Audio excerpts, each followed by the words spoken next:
आज की जो क्लास है वो 10th क्लास की क्लास है और उसमें आज हम जो पढ़ेंगे वो 10th क्लास का जो फर्स्ट लेसन है शुचि पर्यावरण, वो आज हम पढ़ेंगे। शुचि शब्द का अर्थ होता है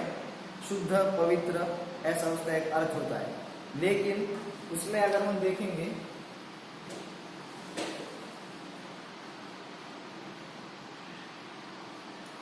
एक होता है शुचि और दूसरा होता है शुचि। इसका अर्थ होता है शुद्ध, पवित्र और इसका अर्थ होता है एक इंग्लिश ऐसा है कि उसका अर्थ होता है। अंतर सिर्फ एक अक्षर का है, लेकिन अगर एक अक्षर भी बदल जाता है तो उसका अर्थ पूरा बदल जाता है। तो आज का जो पाठ है, जो लेसन है, उसका नाम है शुचि पर्यावरण। शुचि कहा शुद्ध, पवित्र, पर्यावरण कहा जो निसर्ग होता है, प्रकृति होती है, उसे कहेंगे शुद्ध, सात्विक और पवित्र ऐसी प्रकृति। तो इसका जो पाठ है, इसकी प्रस्तावना ये है कि प्रस्तुत पाठ आधुनिक संस्कृत कवि हरिदत्त शर्मा के रचना संग्रह तसलतनिका से संग्रहित है। इसमें कवि ने महानगरों की यांत्रिक बहुलता से बढ़ते प्रदूषण पर नियंत्रण व्यक्त करते हुए कहा है कि यह लौह चक्र तन मन का शोषक है, जिससे वायुमंडल और भूमंडल दोनों मलिन हो रहे हैं। कवि महानगरीय जीवन से दूर निर्जल वृक्ष समूह, लता कुंज एवं पक्षियों से कुंजित वन प्रदेशों की ओर चलने की अभिलाषा व्यक्त करता है। इस प्रस्तावना में कवि जो है शहरी भागों से दूर होकर के ग्रामीण भागों में, या फिर प्रकृति कहा जाए, हम कह सकते हैं उसे कि प्रकृति की गोद में हम कैसे जाए, या फिर प्रकृति की गोद में जाकर हम अपना जीवन को दीर्घायु कैसे बनाएं, उसके बारे में इस पाठ में कवि ने वर्णन किया है। और इस पाठ का जो प्रथम श्लोक है वो ऐसा है: ध्रुवमत्र जीवितं जातं प्रकृतिरेव शरणं शुचि पर्यावरणं महानगर मध्ये चलद निशं कालाय सचक्रं मनः शोषयत् तनुपेशयत् भ्रमति सदा वक्रं दुर्जान्तेर्शनेः मौनास्यनेव जनग्रसनं शुचि। इस प्रथम श्लोक में कवि ने कहा है कि ध्रुवमत्र जीवितं जातं, कि इस महानगरों में जीवन जीना बहुत ही कठिन हुआ है और दिन प्रतिदिन यहाँ पर जो वातावरण है वो प्रदूषित होता जा रहा है। इसलिए यहाँ का जनजीवन जो है वो बहुत ही दुष्कर हुआ है और यहाँ जीना भी बहुत कठिन हुआ है। और इसलिए हमें प्रकृति की शरण में जाना चाहिए, प्रकृति माता की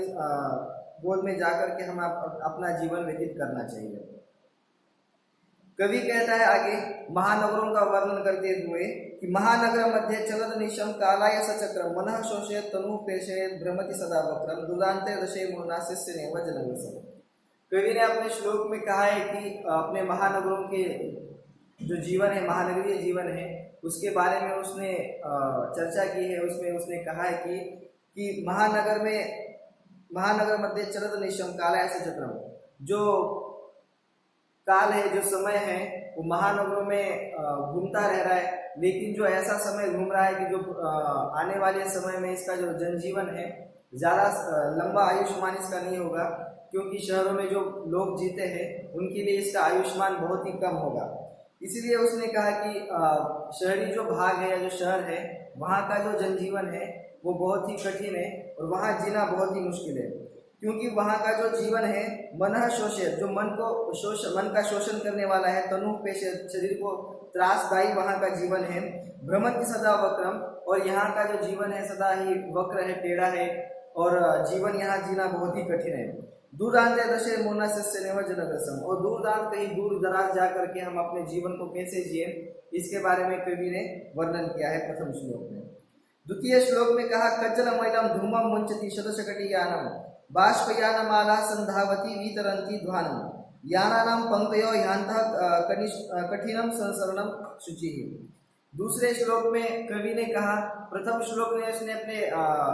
शहरी जीवन का वर्णन किया।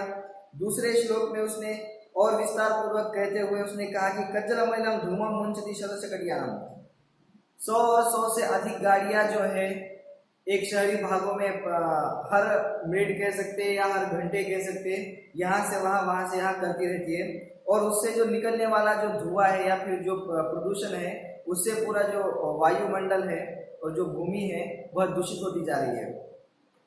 हमारी प्रस्तावना में भी कवि ने कहा था कि हमें भूमंडल और वायुमंडल को शुद्ध करना है, और जो अत्यधिक जो नाश होता है या फिर जो दुर्गति होती है वो भूमंडल और आकाश मंडल दोनों की होती है। और इनकी दुर्गति के कारण मानव का जो जीवन है वह कठिन होता है और जीवन जीना भी यहाँ कठिन होगा, क्योंकि इसका प्रभाव उसके जीवन पर पड़ेगा। अगर प्रकृति शुद्ध नहीं रहेगी या फिर उसमें अशांति बीमा हो जाएगी तो उसका संतुलन बिगड़ जाएगा और उस संतुलन के कारण प्रकृति में असंतुलन निर्माण होकर मानव का जीवन भी दुखदायी हो जाएगा। और उसने कहा कि हमें दोनों को एक समान रखना पड़ेगा, जो भूमंडल है और जो वायुमंडल है उन दोनों को एक समान रखना पड़ेगा। तो उसमें उसने कहा कि वायुमंडल को जो गांव शहरों में जो ध्वनि होती है या फिर जो प्रदूषित वायु होती है या फिर जो प्रदूषित जल होता है, जो मृदा प्रदूषण होता है, इसके कारण पूरे वायुमंडल पर इसका प्रभाव होता है। साथ ही साथ इसका भूमंडल पर भी इसका बहुत बड़ा प्रभाव हमें देखने को मिलता है। उसने कहा बाष्पयानाम संधावती वितरंती ध्वानम यानाम पंक्तयो यांतः कठिनम संसर्गम। और शहरों में जो है उसकी जो गाड़ियों की जो पंक्ति है वो दिन प्रतिदिन लंबी होती जा रही है। अगर किसी व्यक्ति को अगर एक रास्ते से दूसरे रास्ते उसे जाना है तो उसे जाने के लिए भी बहुत दिक्कतों का सामना उसे करना पड़ता है, जिससे उसे इस पार से उस पार जाने में बहुत कठिनाइयों का सामना करना पड़ता है। कई बार ऐसे रोड क्रॉस करने के समय या फिर इस पार से उस पार जाने के समय कई लोगों की शारीरिक हानि होती है और उससे उसका आर्थिक नुकसान होता है और उसके परिवार को उससे बहुत बड़ा दुख झेलना पड़ता है। और इसी कारण जो है वायुमंडल में प्रदूषण होता है, ध्वनि प्रदूषण होता है और इसका जो प्रभाव है मानव जीवन पर भी हमें देखने को मिलता है। तीसरे श्लोक में कवि ने कहा वायुमंडलम भ्रंशम दूषितम नहीं निर्मलम जलम कुत्सित वस्तु मिश्रितम भक्षम समलम धरातलम कर्णियम बहिरांतर जगति तु बहुशुद्धिकरणम। और जैसे कि इसमें कवि ने कहा है कि बहिरांती शुद्धि जो कहा है कि मानव का जो जीवन है या फिर मानव का जो शरीर है वो बाह्य और आंतर दोनों तरीके से शुद्ध होना चाहिए। बाह्य कहा कि जो अपने हाथ पैर जो मुख है या फिर सिर है, जो भी हमारे अवयव है, जो भी हमारे बॉडी पार्ट है उसको हमें शुद्ध रखना चाहिए, साफ रखना चाहिए। आंतरिक शुद्धता कहा कि जो हमारे दैनिक जो नित्य कर्म है उसे समय पर करना चाहिए और यथा समय करके उससे हम अपना आंतरिक जो शुचि है उसे हम प्राप्त कर सकते हैं और इससे हमारे जीवन पर इसका बहुत अच्छा प्रभाव होगा। और दूसरे में तीसरे श्लोक में उसने कहा कि वायुमंडलम भ्रंशम दूषणम,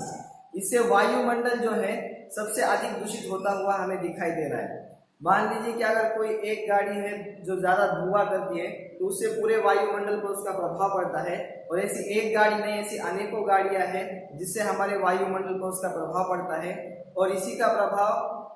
वर्षा पर होता है। वर्षा जो है समय पर नहीं होती है, बारिश कभी जल्दी आ जाती है तो कभी लेट आ जाती है या फिर कभी अधिक होती है तो या फिर कभी होती नहीं है। इससे जो नुकसान होता है या फिर जो हानि होती है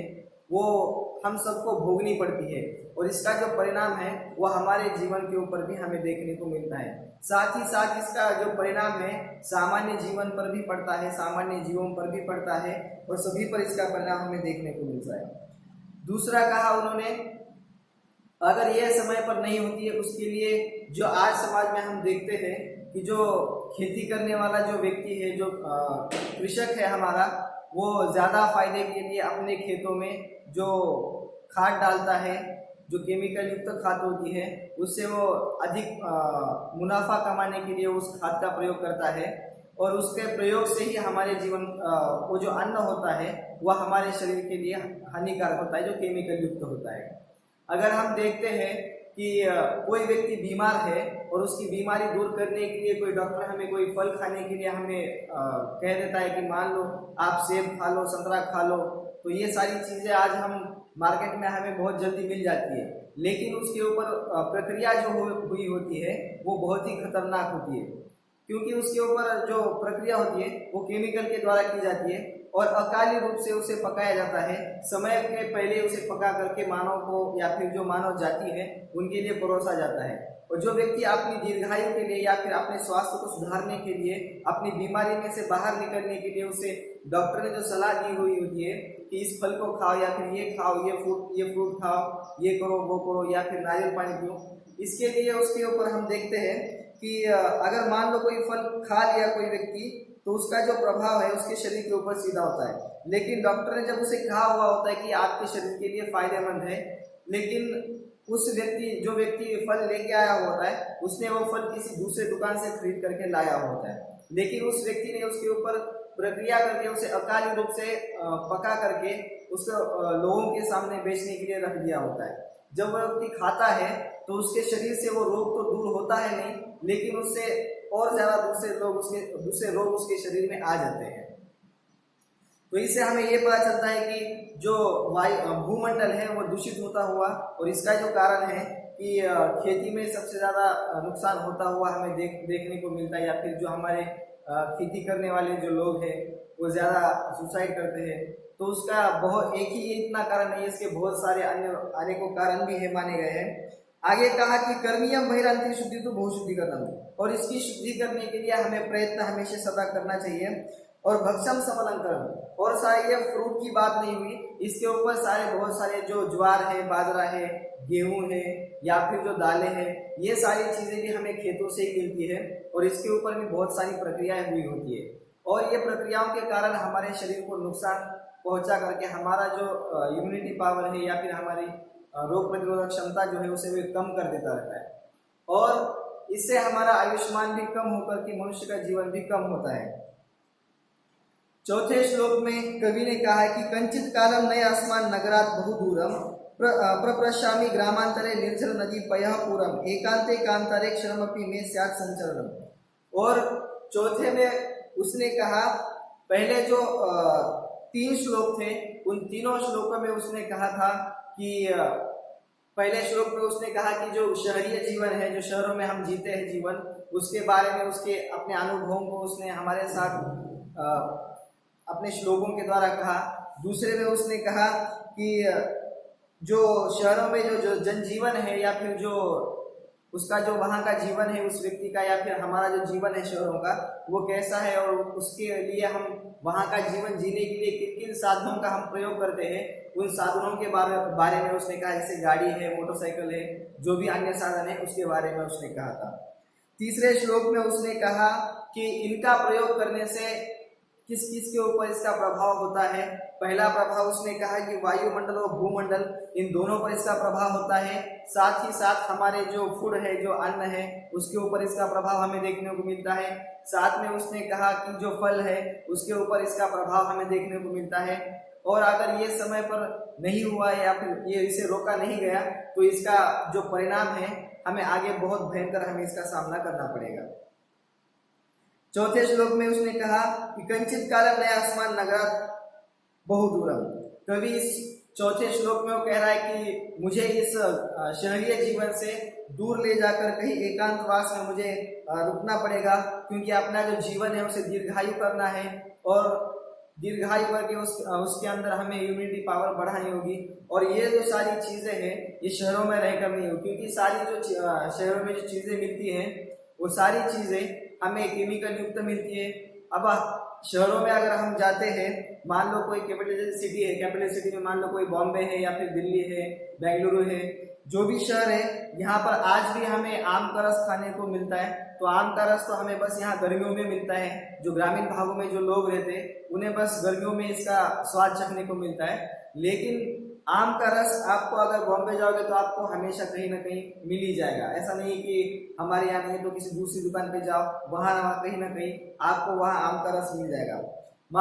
इसका कहने का तात्पर्य यह है कि जो फल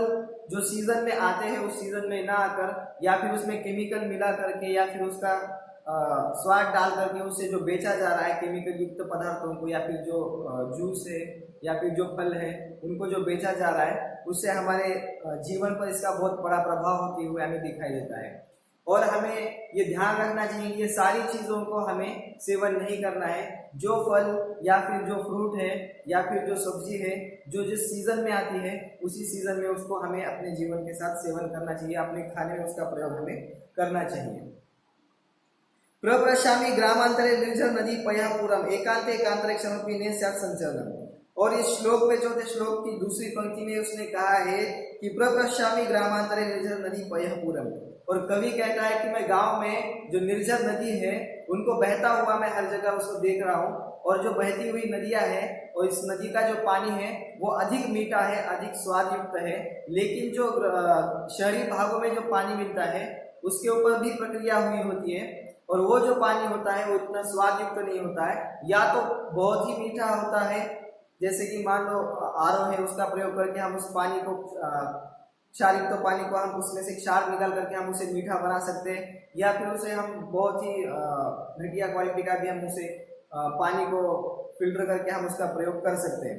ऐसे जो प्रयोग है, प्रयोग युक्त जो पानी होता है या जो प्रक्रिया किया हुआ पानी होता है, ये निश्चित ही हमारे शरीर के ऊपर इसका बहुत बड़ा प्रभाव हमें देखने को मिलता है और इससे हानि भी हमारे शरीर को होती है। लेकिन जो नदी का जो बहता हुआ पानी है वो शुद्ध जल है, वो हमारे शरीर के लिए बिल्कुल भी घातक नहीं है और उससे हमारे शरीर में कोई भी प्रक्रिया न किए हुए पानी, जो शुद्ध पानी है, वो जा करके हमारे शरीर को चुस्त और दुरुस्त और तंदुरुस्त करने का काम वो पानी करता है। और ग्रामांतरे निर्जल नदी, और दूसरा इसका कहने का तात्पर्य ये है कि जो ग्रामीण भागों में जो नदी नाले झरने हमें देखने को मिलते हैं बहते हुए, वो शहरों में आज हमें देखने को नहीं मिलते हैं।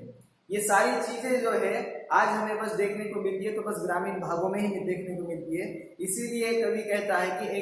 मैं अपने जीवन को एकांत में किसी एकांतवास में अपना व्यतीत करना चाहता हूँ और कहीं इसको व्यतीत नहीं करना चाहता हूँ। 5वें श्लोक में कवि कहता है, हरित तरुणाम ललित लतानां माला रमणीया कुसुमावली समीर चलिता सन्नेह वरणीया नवमालिका रसालम मिलिता रुचिरम संगमनम। और इस 5वें श्लोक में उसने कहा कि हरित तरुणाम ललित लतानां माला रमणीया,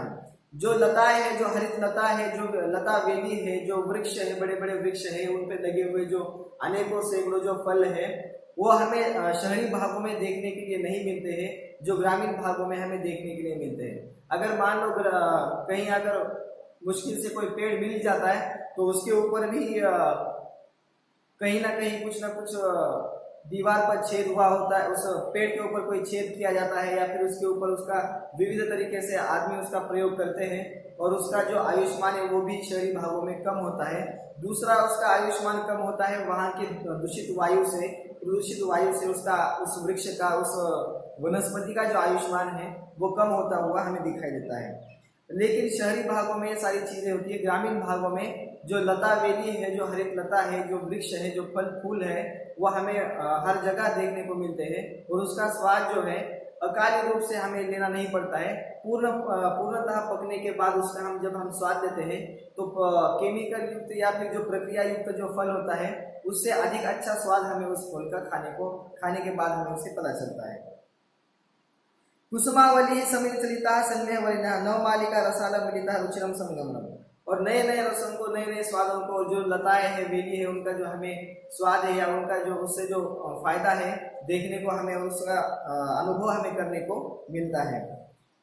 6ठे श्लोक में कहा, आय बंधो खगकुलरवः कुंजित वन प्रदेशम पुरकलरवः संभ्रमित जनेभ्यो धृत सुख संदेशम चाकचिक्य जालम नो कुर्यात् जीवितरम सहरम। इस 6ठे श्लोक में कवि कहता है जो खगकुलरवम, कहा कि जो कुंजित वन प्रदेशम, जो वन प्रदेश है, ये जो पशु पक्षी जो है, इनकी जो मधुर स्वर है, जो इनकी आवाज है, ये हमें शहरी भागों में या फिर शहरों में हमें सुनने को इनका आवाज नहीं मिलता है। लेकिन अगर हम किसी गांव में जाते हैं तो हमें अनेकों प्रकार के पक्षियों का, प्राणियों का आवाज हमें सुनने को मिलता है और वो आवाज जो है किसी संगीत से कम नहीं होता है और किसी गाने से भी कम नहीं होता है। ये सारे गानों से या फिर सारे संगीतों से भी अधिक हमको मन को आह्लादित ये स्वर जो है कर देता है। आगे कहा, पुलकलरवः संभ्रमित जनेभ्यो धृत सुख संदेशम चाकचिक्य जालम नो कुर्यात् जीवनम सहरम। और इसका जो परिणाम है, इसे हम देख करके हम यह कह सकते हैं कि शहरी भागों में जो जीवन है वो बहुत ही संघर्षपूर्ण जीवन है। और संघर्षपूर्ण तो मनुष्य का जीवन होता ही है, लेकिन उस संघर्षपूर्ण जीवन में मनुष्य के जीवन को दीर्घायु रखना भी बहुत ही अनिवार्य है, आवश्यक है। और उसको दीर्घायु रखने के लिए, स्वस्थ रखने के लिए, चुस्त और दुरुस्त रखने के लिए हमें अच्छे फल, अच्छे फूल और अच्छे फूड का निर्माण हमें करना होगा। और उसके निर्माण के लिए हमें अच्छी खेती करनी होगी जो केमिकल से रहित होगी और जो प्रक्रिया से रहित होगी। जो हम फल खाएंगे वो प्रक्रिया रहित होंगे, जो हम अन्न खाएंगे, जो पदार्थ हम खाएंगे वो बिल्कुल भी प्रक्रिया से रहित हो और जिससे हम अपने जीवन को स्वस्थ और दुरुस्त बना सके। अंतिम जो श्लोक है इस पाठ का उसमें कहा कि प्रस्तर तले है लता गुल्मा में भवन्तु पिष्टाः पाषाणी सभ्यता निसर्गे ज्ञानम समाविष्टाः मानवाय जीवनम कामय नो जीविन मरणम। और उसने कहा कि जो लता गुल्म है, जो वृक्ष लता है, उससे हमें बहुत सारा फायदा मिलता है और उससे हमें जो फायदा है वो अपने जीवन को उनका फायदा हमें अपने जीवन में धारण करके हमें अपने जीवन को दीर्घायु करना है। और साथ ही साथ कवि अपने श्लोक के अंतिम पंक्तियों में ये कह रहा है कि मैं अपने जीवन का ही नहीं, मेरे ही व्यक्तिगत जीवन का न कह करके पूर्ण सामाजिक इस धरती पर जो भी व्यक्ति है या फिर जो भी पशु है, जो भी पक्षी है, उसको हम अच्छा जीवन दे करके उसे दीर्घायु बना करके अपने जीवन को स्वस्थ और दीर्घायु बना सके। इसी तरीके से आज का जो ये पहला पाठ है ये यहाँ पर समाप्त होता है। और अधिक जानकारी के लिए या फिर अधिक इसके प्रश्नोत्तरों की विस्तार पूर्वक जानने के लिए अगले वीडियो में या फिर आपके घर के जो होमवर्क है उसके लिए हम अपने आगे हम देंगे। और साथ ही साथ यहाँ पर कुछ कठिन शब्दार्थ हमने दिए हुए उसको आप लिख कर लें या फिर अपने पास सेव कर लें या फिर जैसी प्रक्रिया आपके पास जैसे संसाधन हो उसको जुटा करके आप अपने पास इसके लेकर के रख लें।